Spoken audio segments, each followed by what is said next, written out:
Diba? 4 na siya ngayon eh. Top 2 na yun kasi magkano siya? 2 point. Alam niyo po sino yung next maglalabas eh. Yes, kasi na-check na po niya. Na-check na. Now, ladies and gentlemen, why do we keep on talking about sa mga laib-labas na sasakyan, kinitang pera sa Royal? You have to remember, yung mga taong tatayo po sa harap ninyo, once in their lives, nandiyan din po sila sa upuan ninyo. Wala ding sasakyan na i-inspire sa nagsasalita. Tama.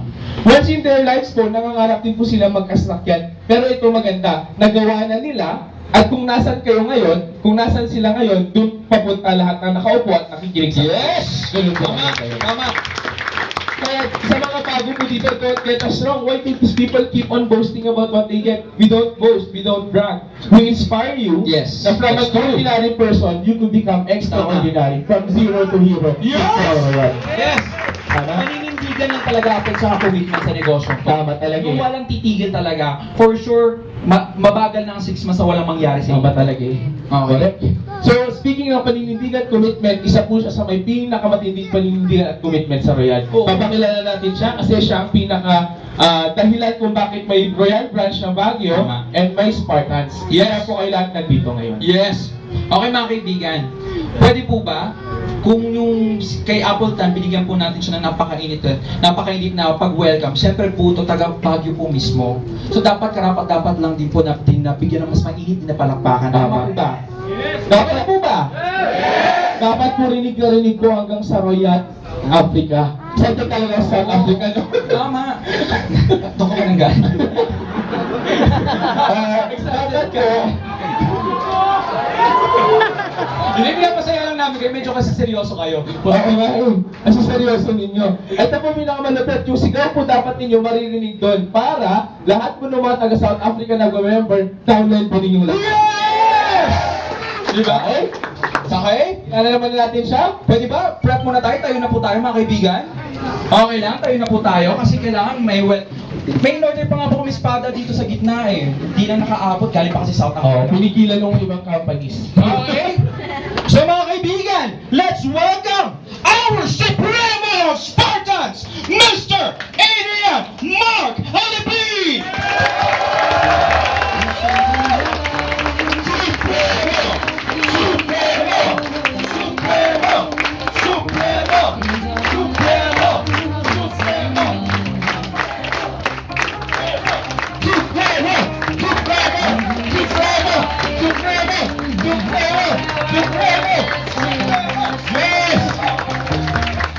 Ladies and gentlemen, Mr. Adrian Mark Alipin!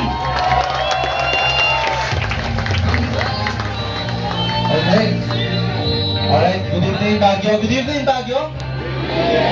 Hindi ko po maramdaman. Good evening Baguio! Good evening! Pwede po ba palapakan natin mga napakagaling natin mga host, Russell and Steve. Alam mo mga kaibigan, grabe. Nakakatuwa, no? Puno po tayo ngayon dito sa Baguio. Kung malamig sa labas, dito po sa opisina ng Baguio, sobrang init. Dahil, isa lang po ibig sabihin nun kapag mainit ang isang lugar. Tama po ba? Ang ibig sabihin nun mga kaibigan, dito sa lugar na to, ito po ang dahilan kung bakit mababago ang mga buhay natin. Itong lugar na to ang dahilan mga kaibigan, kung bakit maraming tao mababago ang buhay dito sa Baguio City. Tama po ba yun? And napakaswerte po natin lahat dahil napagbigyan po tayo ng ating pinaka-grand upline para mag-share ng kanyang ideas, paano talaga magpalaki ng organization, and at the same time, paano talaga tayo kumita ng limpak-limpak na salapi. Tama po ba yun? Sino pong gusto kumita ng pera dito? Taas ang kamay. Lahat naman siguro. Sino yung galit sa pera? Taas ang kamay. Galit sa pera. Galit. Okay. Galit sa pera. Okay. Lahat po ng tao, kahit pa paano nangangailangan ng pera. Tama po ba? Mga kaibigan, sabi po ng mga host kanina, ako po ang dahilan kung bakit may Royal Baguio. Kapatid, hindi po ako ang dahilan kung bakit may Royal Baguio. Kayo po ang dahilan kung bakit merong Royal Baguio. Tama po ba? Kayo po ang dahilan kung bakit nandito po tayo ngayon. Tama dito sa Baguio City. And mga kaibigan, ang importante lang po dito, pakinggan niyo po mabuti yung mga sasabihin ng ating grand upline dahil naniniwala po ako kapag pinakinggan mo po itong mga sasabihin sa atin ngayong gabi, sigurado po ako, yung mga words na lalabas sa bibig niya, yun po ang makapagpabago ng buhay natin. Kasi sa totoo lang mga kaibigan, I still remember when I started this business March of 2009, pinaliwanag niya sa akin ang Royal, siya po ang dahilan kung bakit talaga ako nabuwang at bakit bakit po ako nandito sa Royal Business Club ngayon? Siya po ang dahilan kung bakit nabago ang buhay ko. Not just my life, ladies and gentlemen, pati yung buhay ng pamilya ko. At the same time, mga kaibigan, siya po ang dahilan kung bakit maraming tao na bagong buhay dito sa Pilipinas. Excited po ba kayo makilala yung taong nag-imbita sa akin? Mga kaibigan, kung wala siya, syempre wala din po ako. Tama po ba yun? Mga kaibigan, siya po yung nagtyaga sa akin, siya po yung nagturo sa akin. Lahat po ng alam ko when it comes sa negosyo natin dito sa Royal, siya po lahat ang nagturo sa akin. Tama po ba yun? Wala pong Supremo, wala pong Adrian Alibin, wala po ako siguro ngayon kung wala po yung upline ko. And mga kaibigan, napakaswerte po ninyo kung katabi ninyo ang mga uplines ninyo. Kaya okay lang po ba sabihin nyo sa mga uplines nyo, I love you upline? Hindi, totoo. Kasi mga kaibigan, wala ka dito kung wala kang upline. Tama o tama? Wala ka dito kung wala kang sponsor. Wala ka dito kung walang taong nag-imbita sa'yo. Tama po ba yun? That's why mga kaibigan, ginamit po ng Panginoon yung upline mo para makita mo yung ganda ng opportunity ng Royal Business Club. Tama po ba yun? That's why kung ako sa inyo mga kaibigan, kung kasama nyo upline nyo, sabihin nyo sa upline nyo, don't worry upline, lilibre kita sa dinner mamaya. Hindi ka sa mga upline mo. Tama? Dapat mga kaibigan, alam mo mga kaibigan, sa totoo lang, dapat binabaliw mo yung upline mo. Totoo. Pag binabaliw mo ang upline mo, maniwala ka sa akin, mas gaganahan siyang tulungan ka. Oo. Kaysa nang kapag ka ikaw yung ikaw pa lang yung member na, alam mo yung sobrang pasaway, may mga downline ba kayong mga pasaway? May mga katabi nyo ba yan? Siguro, di ba? So lahat, ang point ko mga kaibigan, pagka ang downlines kasi or leader natin, minsan kapag sila mismo yung tipong talagang nagtatik ng lead, sila mismo yung tipong, alam mo yung ang sarap tulungan, magaan tulungan, mga kaibigan, mas gaganahan kayo, tama ba, as an upline? Pero kung yung downline mo minsan pasaway, kahit anong sabihin mo, mag-attend ng training, hindi nag-attend, mga kaibigan, hindi po tayo gaganahan tulungan yung mga taong gano'n, tama ba? Because, nung sinabi ko po nung isang araw, we don't wanna waste time anymore. Ayaw na po namin sayangin yung oras ninyo, ayaw din namin pong masayang yung oras namin, tama ba? Yan po ang pinaka-importanteng bagay sa mundo. Sabi nga po nila, pag ang pera nawala, okay lang, pwede pang ipunin. Pero pag ang oras nawala, hindi mo na mababalik yan. Tama ba? That's why yung oras po na nandito tayo ngayong lahat, mga kaibigan, this is a divine appointment for all of us. Naniniwala po ako, may mga ibang lakad pa po yung iba. Yung iba nga po, galing pa po ng ibang lugar tama ba? May mga galing pa po ba ng Pangasinan dito? Sino yung mga galing ng Pangasinan? Sumigaw nga yung mga galing pa ng Pangasinan? Mga anim ata sila, mga anim. Sige, ay, 3 sasakyan. O sige nga, subukan natin kung 3 sasakyan nga sila. Sumigaw nga at pumalakpak yung mga galing pa ng Pangasinan. Mga 10 sila. 10. So, 3 sasakyan kayo, di ba? So, tatlo siguro. Per van. Nag-joke na nga. Meron ba dito yung mga galing pa ng La Union? Sumigaw po yung mga galing pa ng La Union. Ayan, mga 8 sila, 8 din. Mas marami yung Pangasinan, Siyang, no? 8. Palakpakan nga natin mga La Union, mga galing pa ng La Union, Pangasinan. Sino pa yung mga galing pa ng malayong lugar? Galing pa ng Pampanga, meron? Manila, meron pa bang galing Manila? Imagine mo kapatid, nagpunta pa dito sa Baguio para mag-attend ng training. Tama? Mga kaibigan, galing ng Dubai, meron ba? Meron din. Galing ng ibang bansa, meron? Meron din. Galing ng London. Sa totoo lang mga kaibigan, tama yung sinabi ni Appleton kanina, ito po ang extension ng headquarter natin. Oo, bakit? Alam mo mga kaibigan kung bakit? Simple lang, yung energy at culture na meron po tayo dito sa Baguio kakaiba.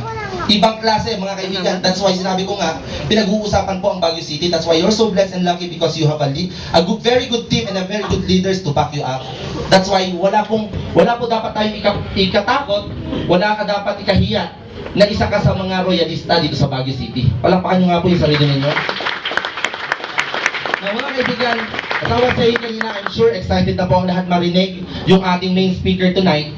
Mga kaibigan, ang gusto ko lang pong tip sa inyo, bago ko po siya tawagin dito sa harapan, mga kaibigan, sana huwag niyo muna pong kausapin yung mga katabi ninyo. Okay lang po ba yun? Kasi baka yung mga katabi ninyo gusto makinig, tapos ikaw daldal ng daldal. Tama? Pero baka mamaya sisikusikuhin mo, ang oras tayo matatapos dito, gabi na. Sabado pa man din ngayon, ang sarap gumimik, tama ba? Mga kaibigan, yung gimmick at yung pupuntahan mo mamaya, nandyan lang yan. Pero yung opportunity na marinig mo, yung isa sa mga dahilan kung bakit maraming tao na bagong buhay sa Pilipinas, kapatid, nandito na po sa harapan ninyo. That's why I strongly suggest, kaibigan, pakinggan niyo pong mabuti. Kung, if I were you mga kaibigan, kung meron po kayong ballpen at papel, inuus niyo po lahat ng mga sasabihin niya. Because this is the reason, ladies and gentlemen, kung bakit nabago ang buhay ko. 180 degrees of my life, binago ng Royal Business Club ang buhay ko. But because of this person. Kasi kung hindi siya ang upline ko, hindi siya ang nag-imbita sa akin, malamang wala rin po siguro mangyayari sa akin, tama ba? Kung iba ang naging upline ko, malamang hindi po ako magiging Adrian Alvin sa Royal Business Club. And mga kaibigan, syempre, kung ako, sobrang lakas ng palakpak ninyo kanina, gusto ko po, triplihin nyo po yung palakpak ninyo kanina. Okay na po ba yun? Yes! Okay na po ba yun? Yes! Excited po ba kayo? Yes! Mga kaibigan, ang tawag ko po sa kanya, the mentor of all mentors.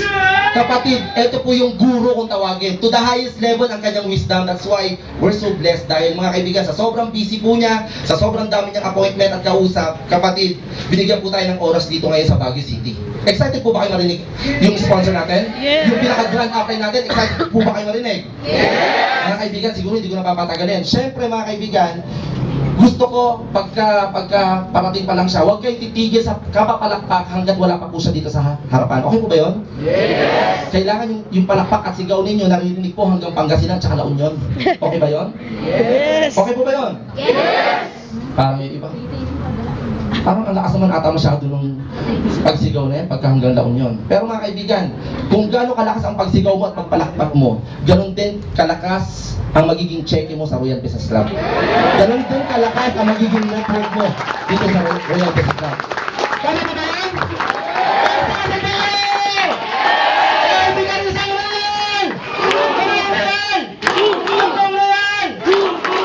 Kapatid, milyon palakpak para sa ating grand upline, Lakay Espanyol!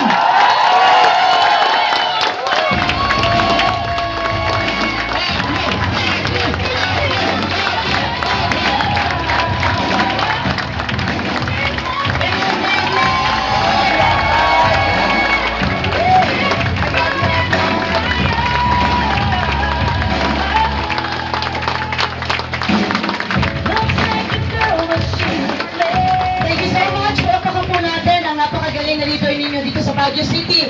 No less than your Supremo, Mr. Adrian Mark Alipin! Thank you. Pwede na ho tayong umupo? Pwede na, pwede na? Okay. Thank you for that very powerful introduction. But of course, I'd like to give the credit to your upline. Kasi sa totoo lang, mga kaibigan, naniniwala ako, wala naman talaga, 90% of your success will still depend on you, hindi ba?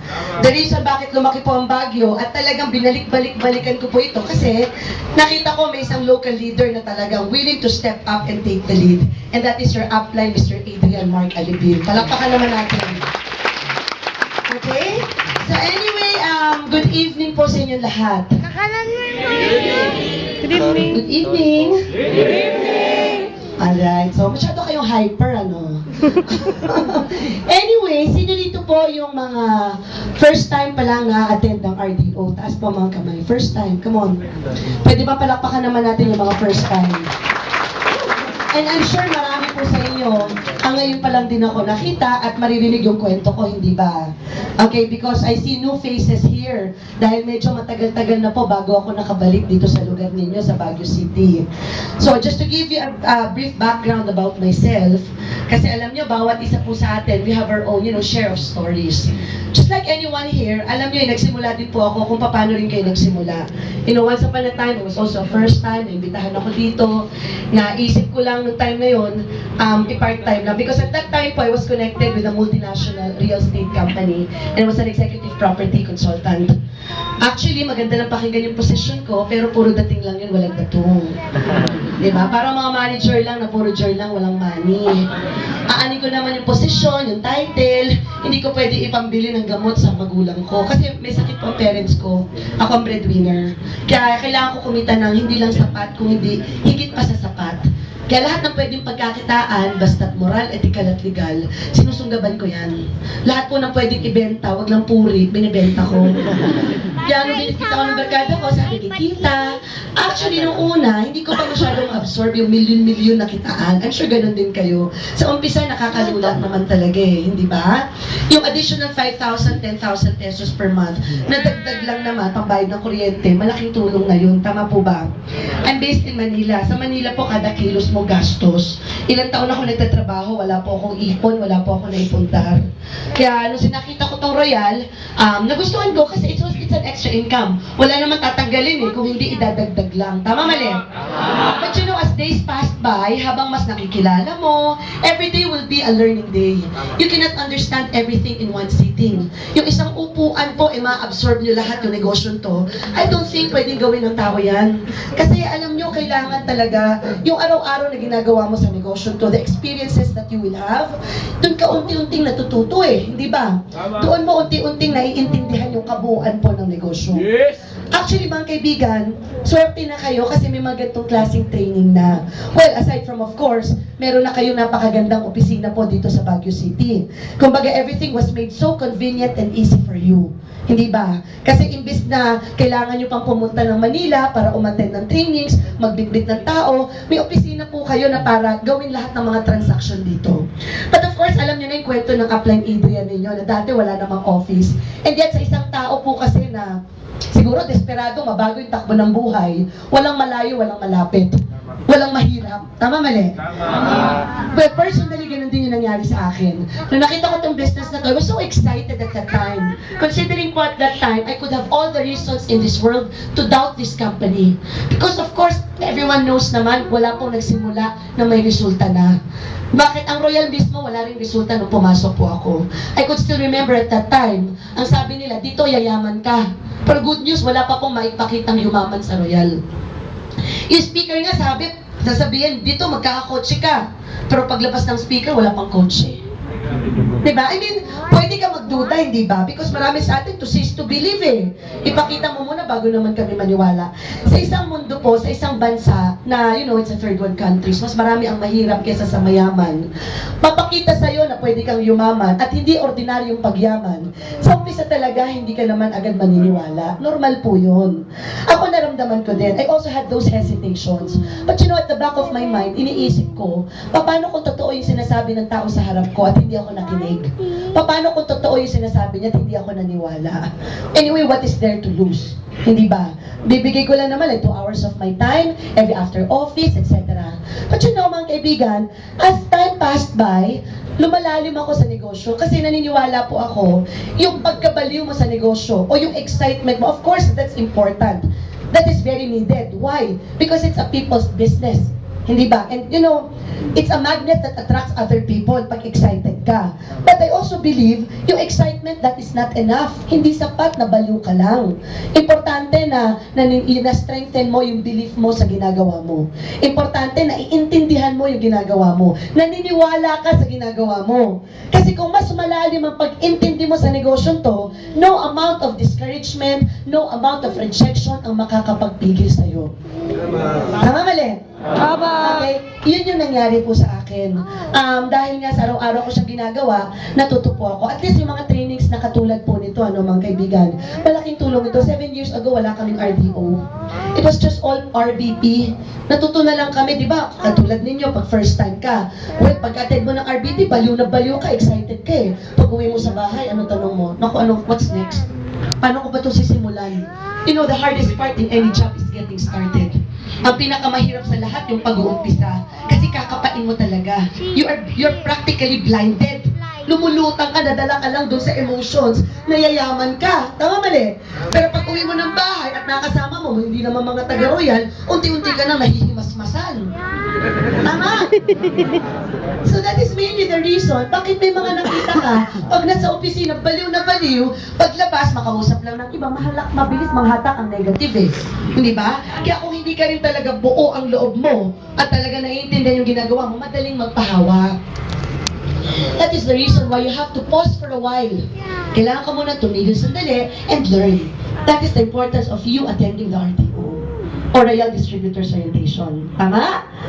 Okay, now there are 3 basic seminars that you need to attend before you completely understand the whole business. Yung basic lang naman, of course, the RBP, number 1. And I assume everybody here attended the RBP already, either by seminar or one-on-one lang. Because the RBP talks about the what of the business. Are you still there?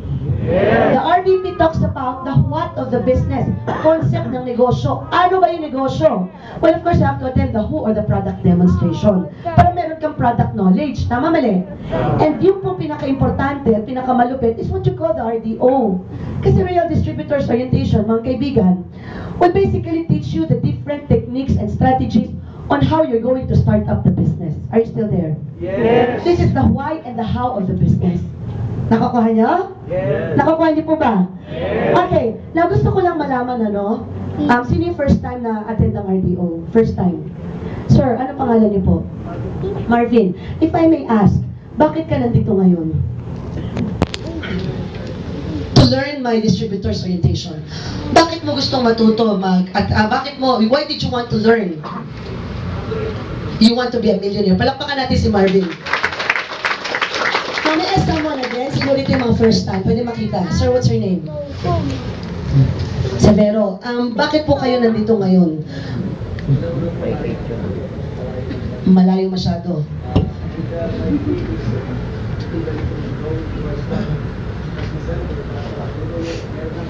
Opo. Opo. Opo. Correct. Okay, palakpakan naman natin si Kuya. So, it's all for the team, hindi ba? You know what the reason why I'm asking you this? Kasi mga kaibigan, madali namang umatende na nandito kayo, nakaupo kayo, pwedeng nahiya ka lang sa sponsor mo, the reason why you're here. Tama, mali? Pwedeng kinulit ka lang ng sponsor mo, kinaladkad ka, sinundo ka pa sa bahay, nakahiyaan mo lang ba umattend kaya ka pumunta dito? You might be physically here, but not knowing the real reason why you're here, pwedeng you are physically here, but mentally and emotionally absent. Hindi ba? Yung tipong physical, nandyan ka, nakikinig ka, mukhang nakatingin ka sa akin, pero tulala, ang utak mo nandun sa sinampay mo. Ang utak mo nandun sa niluluto mo. Ang utak mo nandun sa mga anak mo.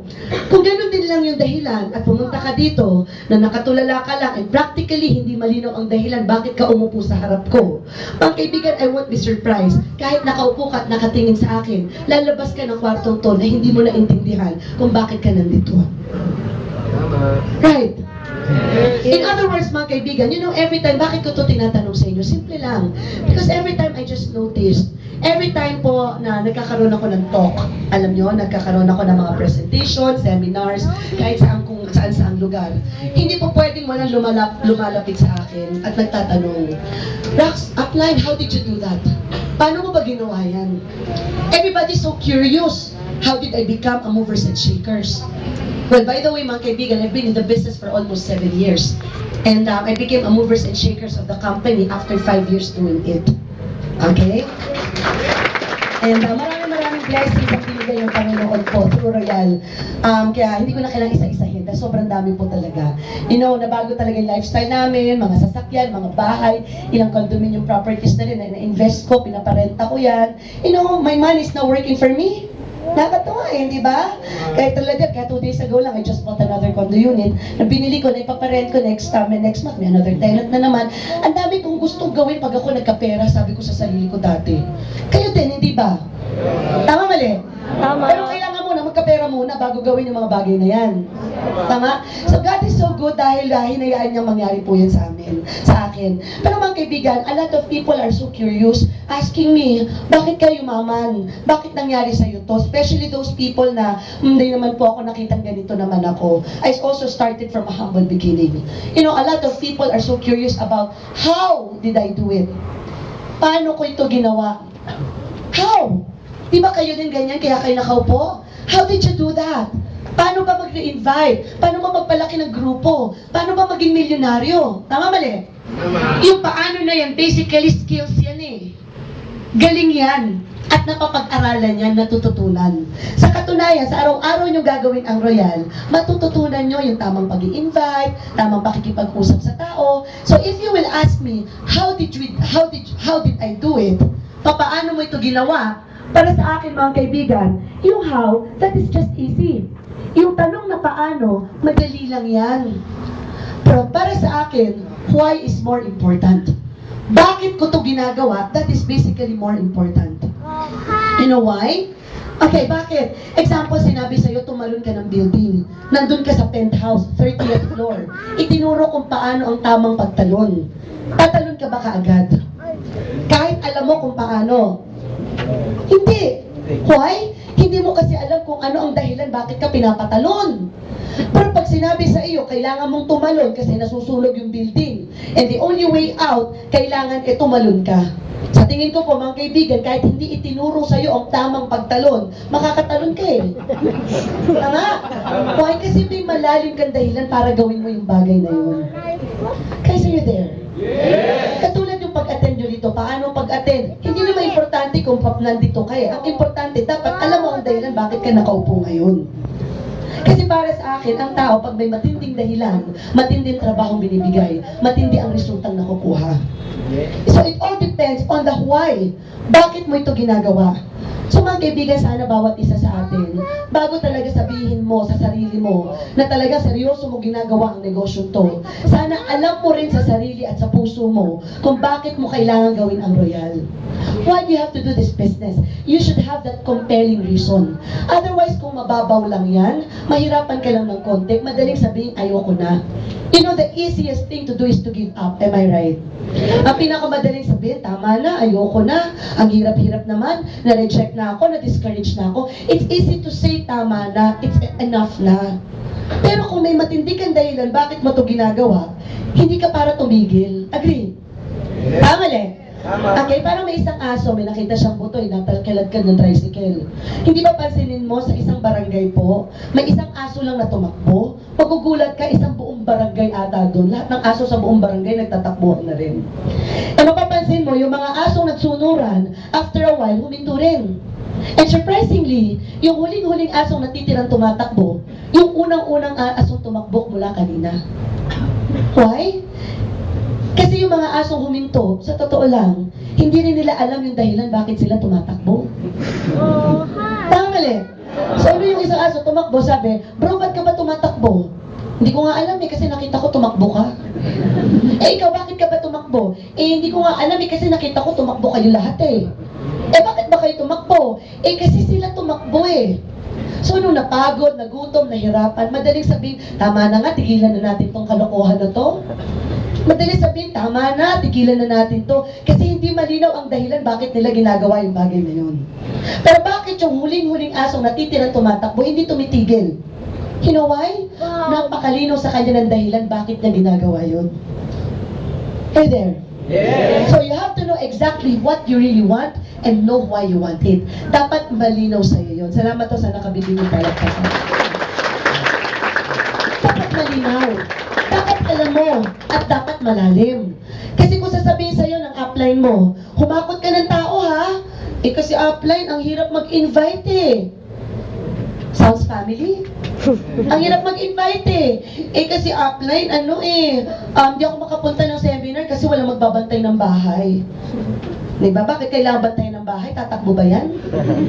Diba? Eh kasi upline, may anak ako eh. Bakit next year ba wala ka ng anak? I mean, you can give all the reasons in this world. Pero kung sasabihin ko sa'yo, kailangan pumunta ng opisina, maghakot ka ng 50 tao. Kung hindi, puputulan ko ng ulo yung anak mo. Sasabihin mo ba, eh kasi upline, wala akong ma-invite? Kasi upline, hindi ako makapunta. Ganun ba ang reasoning? No! Why? Kasi buhay ng anak mo nakasalalay. Kaya sa tingin ko, kahit na hindi lang 50, kahit 100, kaya mo humakot ng tao. Guys, are you there? So what is my point? Don't tell me hindi mo to magawa. Kaya mo lang sinasabi na minsan parang hindi mo magawa, parang hindi mo kaya. Because you're not pushing yourself to the limit. Yes. Hindi pa kasi buhay ang nakasalalay eh. You know the story of the fox and the rabbit? Have you heard about that? There's this group of fox, may nakita siyang isang rabbit. Sabi ng isang fox dun sa grupo niya, hey, can you see that rabbit? I can run after that rabbit and eat it for my lunch. Hahabulin ko yung rabbit na yan, kakainin ko yan sa panangalian ko. Sabi ng mga grupo niya, sige nga, habulin mo yan. Hinabol ng fox yung rabbit. Alam mo, nag-ikutan yan, umaga, tanghali, hapon, hanggang gabi. Pero good news, hindi nahabol ng fox yung rabbit. Bumalik yung fox sa grupo niya. Alam mo, sabi niya, hindi ko nahabol yung rabbit eh. Alam mo, sabi ng group niya, kasi ang bagal mo tumakbo. Alam mo, sagot ng fox, hindi naman sa ganun. No, you don't understand. You see, I was just running after that rabbit just for my lunch, while that rabbit is running for his life. Now, if I may ask you, are you doing Royal just for your lunch, or are you doing it for your life? Sige ho, salamat. Sabi kayo seryoso. I mean, it has to be something deeper. Dapat may compelling reason, mas malalim, para hindi madaling sabihin, tama na, ayoko na. Kasi sasabihin mo, okay lang yan, 14,000 lang naman, may products na naman ako eh. Nabawi ko na yun kasi naibenta ko din. It's easy to say, tama na, stop na. Hindi ba? Pero kung nakita mo na nakasalalay sa negosyong to, ang buhay mo at buhay ng pamilya mo, you won't say that. You won't give any excuses. And you will not allow people, just to control your life. Agree? Yes! Salamat ho. Sige, tuloy niyo palakpakan niyo. Alam niyo bakit ko ito sinasabi sa inyo? Because it's based from experience. Once upon a time, may trabaho po ako. Pwede ko sabihin na, ba't ba ako ba magro-royal? Maganda naman ang posisyon ko. Maganda naman trabaho ko. Ang career path ko at that time, I was being promoted as the sales director of the company. Kaya lang iniisip ko, I was just so busy working for other people. And I was so busy making other people rich. Sabi ko, hanggang kailan to? Nakakapagtrabaho lang ako kasi malakas ako, kasi bata pa ako. Kung titingnan mo ang Royal sa ngayon, hindi pwede mo sabihin kikitain ko pa yan sa labas. Pero tingnan mo ang Royal, what it can do to your life 5 to 10 years from now. Maiiwan ako? Di ba? Later on, mas makikita niyo po yan. So para sa akin, guys, ask yourselves, why? What is your deepest reason in doing this? Anong matinding dahilan? Example, mga kaibigan. Okay, why did you go to school? Or why do you go to school? Bakit ka ba nag-aral? Nag-aral ka para makagraduate. Tama, mali? For you to graduate. Bakit gusto mo makagraduate? Para magkatrabaho. Bakit gusto mo magkatrabaho? Para kumita ng pera. For you to earn money. Bakit mo gustong kumita ng pera? Para matustusan ang pangangailangan mo at ang pamilya mo. In short, for you to make a living and to survive. So matutal, nag-aral ka, gusto mo magtrabaho, bottom line, not for the position alone, not for anything else, but for the money. Agree? Yes. Hindi naman sa mukha tayong pera. Di ba? Kasi, sabi mo naman, kasi hindi naman ako mukhang pera. Mga kaibigan, hindi ako mukhang pera, nagkataon mukhang pangarap lang ako. Naniniwala kasi ako para matupad yung mga, sige tuloy niyo po yan. You want to earn money for you to get your dreams and the dreams of your family. Am I right? Yes. Am I right? Yes. Yes, syempre lahat tayo may mga pangarap sa buhay, hindi ba? And there's a price you have to pay. Ano yung mga pangarap na yan? Syempre magka-coach ka, to live a good life. May tao ba namang nangarap maging mahirap? Siyempre hindi, lahat naman tayo kahit papano kinukwento na si Aplan Adrian nakabili ng Ford Explorer, nakabili ng ganito. Deep inside you, alam ko gusto mo rin naman yan eh. Yung iba sabihin, hindi naman ako mahilig sa sasakyan. Sus! Pag binigyan ng sasakyan, tatanggapin naman. Tama? Okay, gusto mo rin. Kaya lang minsan, pinipilit mong paliwalain yung sarili mo na hindi mo gusto yan, masaya ka na kung ano meron ka. Kasi wala ka ibang pagkukunan eh. For you to get your big dreams, you have to understand, you have to have a big source of income. Dapat may malaki kang perang pinagkukunan. Tama mali? Otherwise, kung kinikita mo lang 15,000 buwan-buwan, paano ka mangangarap ng Explorer? Tama mali ng Montero, 15,000 a month. Sa'yo nga lang, kulang pa, paano pa ibibigay mo sa pamilya mo, pangluluho mo pa or anything. So ano tawag dyan? Hindi pangarap. Ang tawag dyan, ilusyon. Kaya marami sa atin, nawala na ng pag-asa sa buhay. Yung mga pangarap na matagal mo nang inimbak dati pa, ipinaon mo na sa lupa, nilagyan mo pa ng semento para wag makalabas. Tama mali? Most of us, dwell on the past. Nako, pag pinakita mo to, itong bisa, alam mo, yayaman ka dito. Sino tang ayaw yumaman? Lahat gusto yumaman. Marami ng taong nawala na kasi ng pag-asa. Kaya pag pinag-usapan tungkol sa pagyaman, sarado na agad ang utak. Nang itong Agree? You know, I remember a story. It's a story about a beautiful woman. Itong babae na to, you know, itong babae na to, napakaganda, matangkad, matalino, responsable, mayaman, ideal woman.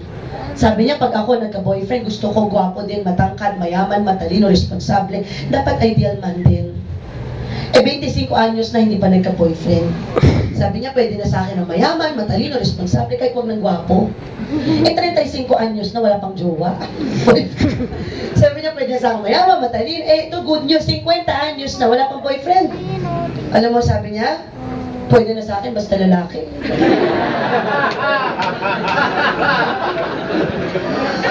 Alright.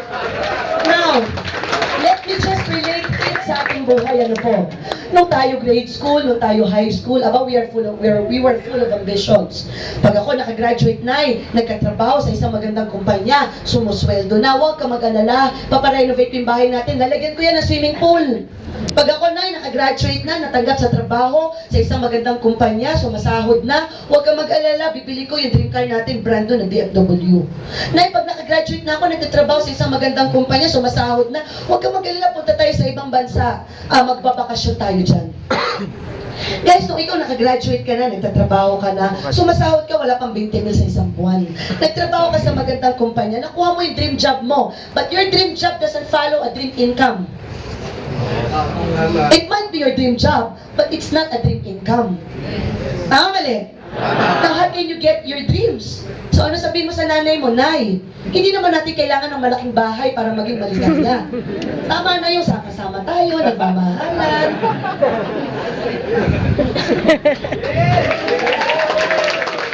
Tama mali? Hindi natin, kaya ka lang yan. Hindi natin po pwedeng dalhin sa hukay yan. You know, money is evil. Yung mga ganun ka pa nga yung prinsipyo. Tama mali. Money is evil. Ang nagsasabi lang yan, yung walang money. Because for me, you know, money is not evil. The love for money, yan yung masama. Because money itself is neutral. Depende kung paano mo tratuhin ang pera. Tama mali? Tama mali? Even God Himself wants us to have an abundant life. Even God Himself wants us to have a prosperous life. So what is wrong kung mangarap ka yumaman? Tama mali? Parang ako, hindi naman ako nanggaling sa mayamang pamilya. Mukha na lang po akong mayaman ngayon kasi syempre yumaman na. Hindi ako nanggaling sa mayamang pamilya, pero siguro lang, nagkataon mayaman ako sa pangarap. Kasi naniniwala ako na ang pinakamahirap na tao sa mundo, hindi yung tao walang pera, kundi yung tao walang pangarap. Libre lang yan, kahit mangarap ka ng mansyon, walang magagalit. Ang hindi ko maintindihan sa iba, libre ng mangarap, nagtitipid pa. Mangarap na rin lang ng sasakyan, tricycle na, second hand pa. Siyempre pag nangarap, yung gusto mo na talaga. Di ba kasi ask and you shall receive. Amen? Hindi lang, siyempre hiningi mo, ibibigay sa'yo eh. Kaya kung maghihiling ka o hihingi ka, yun talagang gusto mo na. Hindi ba? Sabi nga, hindi mo kasaya pinanganak na mahirap, pero kasalanan ng mortal pag ikaw namatay pang mahirap. Kasi binigyan ka ng mahabang pagkakataon para baguhin yan. Kaya ako, mga kaibigan, nag-aaral ako noon, sabi ko, gusto ko yumaman eh. Hindi ko lang alam kung paano at kung kailan mangyayari yun. Pero sabi ko sa sarili ko, given the right chance, the right break, or the right opportunity, I know I can make it big. Nandiyan yung pangarap ko na yun. I want to have the right opportunity kasi naniniwala ako ang tao dapat mabigyan ng tamang break for him to make it big. So I was really praying for that. Nakuha nyo? So ang taas ng pangarap. Kaya lang minsan may mga tao na nung umpisa, madami kang pangarap sa buhay. But as you went along with your life at marami kang failures na nadaanan sa buhay mo, unti-unti nawawalan ka na ng ganang mangarap. Hindi ba? Kaya pag may pinakita sa'yo, ganito, parang, you know, you still keep on dwelling on the past. Hindi, walang mangyayari dyan. Hindi naman totoo, etc., etc. Unti-unti yung mga pangarap na dati nabuo sa'yo nung bata ka, lahat ng yan, inilibing mo na. Am I right? Yes. Alright, now ladies and gentlemen, you know, you see there are two circles of life. There's what you call the big circle and the small circles. Ano yun? Ito yung big circle na tinatawag ko. Yung big circle, these are really your dreams. These are really what you really want in your life. Kasi for me, needs is different from wants. Yung pangangailangan, iba yan sa kagustuhan. Ang pangangailangan, basically, that's the food, clothing, and shelter. Ang pangarap, o yung gusto sa buhay, yun yung pangarap mo. You want to enjoy good life for your family, magkakotse. Kasi hindi naman porke ambisyosa ka, may ambisyon ka sa buhay, ibig sabihin, masama na yun eh. There's nothing wrong with being ambitious. Basta wala kang tatapakang ibang tao. Mas mahirap kausap yung tao walang ambisyon sa buhay. Tama mali? Tama. Okay, yung mga pangarap ko na yun, magkaroon ako ng kotse, magkaroon ako ng bahay, sino ba ayaw niyan? Hindi ba? Huwag mo sabihin sa akin, Rax, hindi ko naman pinangarap yan kasi simpleng tao lang ako. Now, let me define to you what simple life is. What is simple for you? Simple ba ang tawag mo pagdating ng mga bills mo, electric, phone bills, tubig, etc. Hindi mo alam kung saan huhugutin ang pambayad ng mga bills na yan. Ang tawag ba doon kasi simpleng tao ka lang? Simpleng tao ba ang tawag sa papasok ka ng mall, wala kang bitbit? Paglabas mo, wala ka pa rin bitbit? Kasi simple ka lang. Tama? Simpleng tao. Sige tuloy yan. Simpleng tao ba na? Simpleng tao ka ba kasi nagkaroon ng emergency sa pamilya mo, may anak, pamilya kang na emergency. Hindi mo alam kung saan ka, wala kang savings eh. Baon ka sa utang. Emergency sa pamilya, wala kang huhugutin. Why? Walang pera eh. Kasi ang tawag sa'yo simple. Now, do you call yourself simple? Simple ba ang tawag na syempre sabi mo, mahal mo mga anak mo, hindi ba? Pagdating ng linggo, gusto mo dalhin sa mall, it's a family day. Pagpasok mo sa mall, syempre sabi ng mga bata, gusto ko mag-Jollibee. Gusto mong ibigay lahat para sa anak mo eh. Pagpasok mo sa Jollibee, sabi ng bunso, gusto ko po ng 2-piece chicken joy, o sige, order na. Sabi ng pangalawa, gusto ko din 2-piece chicken joy, ano ka ba, mag-1-piece ka na lang. Sabi ng panganay, gusto ko din ng 2-piece chicken joy, ano ka ba, matanda ka na, umamoy ka na lang.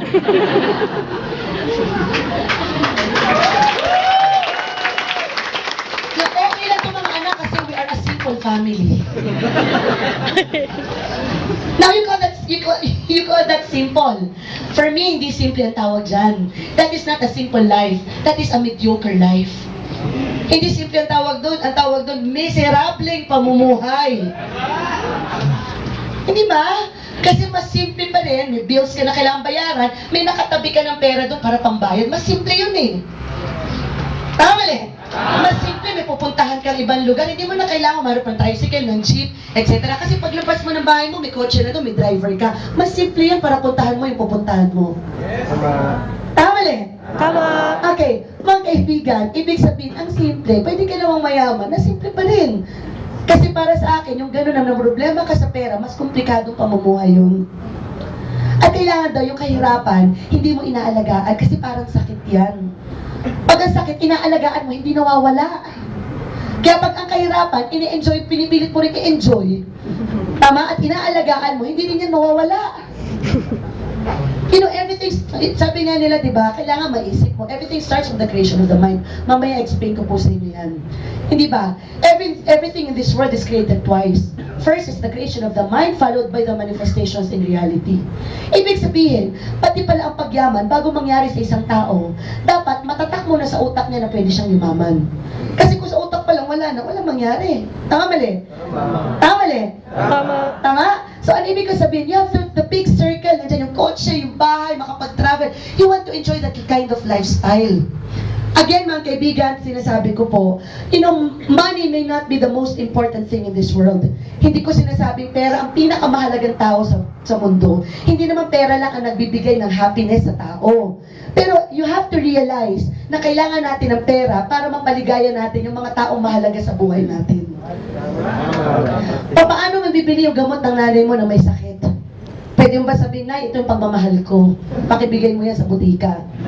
Yung anak mo gustong mag-enroll sa magandang eskwelahan. Ito nga pala yung pagmamahal ko sa'yo. Ito ang pang-enroll mo. Pwede ba yun?